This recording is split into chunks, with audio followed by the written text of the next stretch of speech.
বরাবরই আমরা জানতে চাই কি আছে এই কমিটিতে।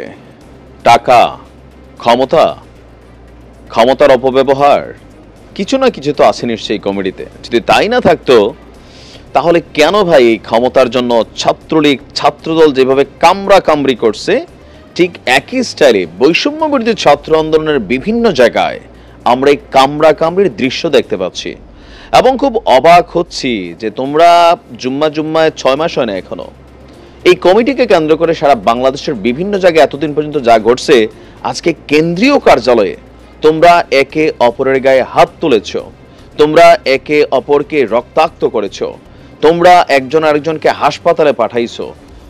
এই দৃশ্য কি তোমাদের কাছে মানুষ দেখতে চায়? প্রশ্ন উঠে আসে, কি আছে এই কমিটিতে? কিসের লোভে একজন আরেকজনের উপরে ঝাঁপিয়ে পড়ছো? আমরা নিন্দা জানাই এই ধরনের ঘটনাগুলোকে।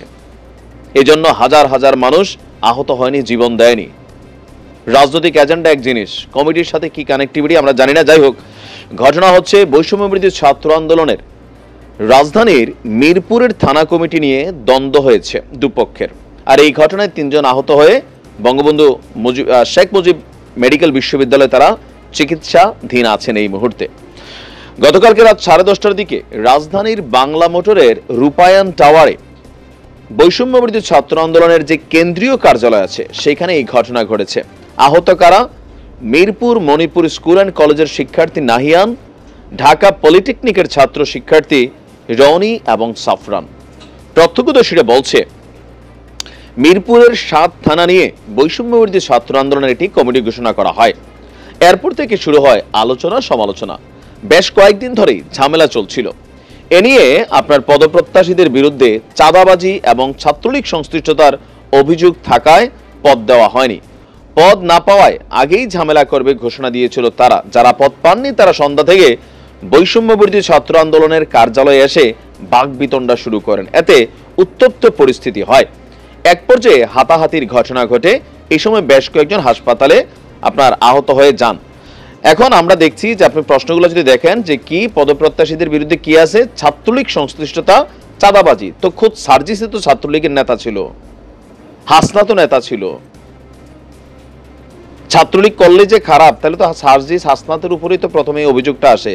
তারা যদি অন্তরে বদলাই যেতে পারে তাহলে বাকিরা কেন বদলাইতে পারবে না? আপনি বাকিদের বেলায় কেন আস্থা রাখবেন না? প্রশ্নটা এখান থেকে কিন্তু এই যে যারা এখানে ভাগ বিতণ্ডা করতে আসছে তারা কিন্তু এই অভিযোগটাই তুলছে যে সার্জি যদি আমার বঙ্গবন্ধুরা কান্না করতে পারে, আমরা তো ভাই এত কান্নাও করি নাই, কমেন্টগুলোতে আমি দেখছিলাম।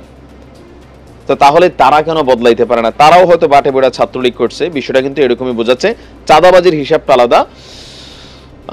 ছাত্র আন্দোলনের সেল সম্পাদক বলছেন, কিছু লোক এসে মিরপুর থানায় যুক্ত হতে চায়, তাদের সাথে কথা কাটাকাটি হচ্ছে। এক পর্যায়ে তারা বৈষম্য বিরোধী ছাত্র আন্দোলনের কেন্দ্রীয় নেতাদের সঙ্গে বাকবিতণ্ডায় জড়িয়ে পড়েন। কথা কাটাকাটি হচ্ছে, হাতাহাতি বা হামলার ঘটনা হয়নি বলে দাবি করছেন। কি পরিমাণ মিথ্যা কথা তোমরা শুরু করছো! এই যে ছবিটা আমরা দিলাম, এটা কি তাহলে বাবা শিখা গেছো?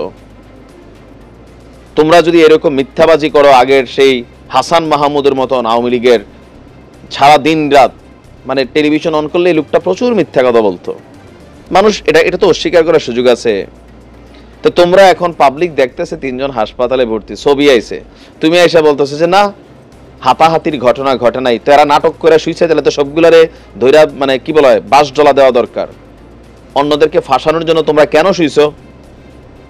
তোমাদের কথা দিয়ে তোমাদেরকে কাউন্টার করার কিন্তু ইস্যুগুলো চলে আসতেছে। 3 জন ভাই হাসপাতালে, সাংবাদিকরা ছবি তুলে আনছে, সবগুলা গণমাধ্যমে আসছে। তুমি বলতেছো যে এখানে কথা কাটাকাটি করেছে, হাতাহাতি হামলার ঘটনা ঘটে নাই। তার মানে ওই 3 জন যারা হাসপাতালে শুয়ে আছে নাটকবাজ। তো কারে ফাঁসাইতে চাচ্ছ তোমরা? বুঝাইতে পারছি? এখানে অনেক কিছু কিন্তু কানেক্ট হচ্ছে। যতদিন যাচ্ছে বৈষম্য বিরোধী কমিটিগুলো নিয়ে প্রত্যেকটা জায়গায় সমস্যা তৈরি হচ্ছে।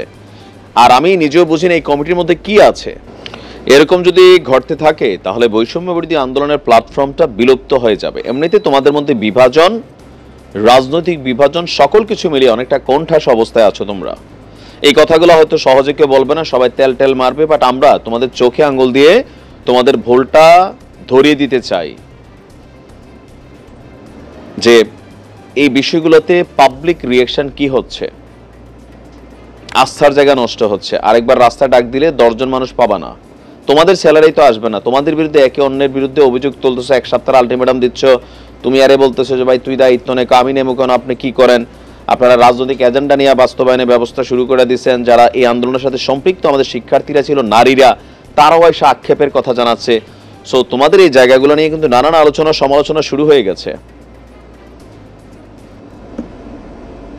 বেশি দিন লাগবে না এভাবে চললে ছাত্রলীগের ট্যাগ পাইতে। যারা পুরান ছাত্রলীগ তারা তো পাইবাই, নতুনরাও পাবা।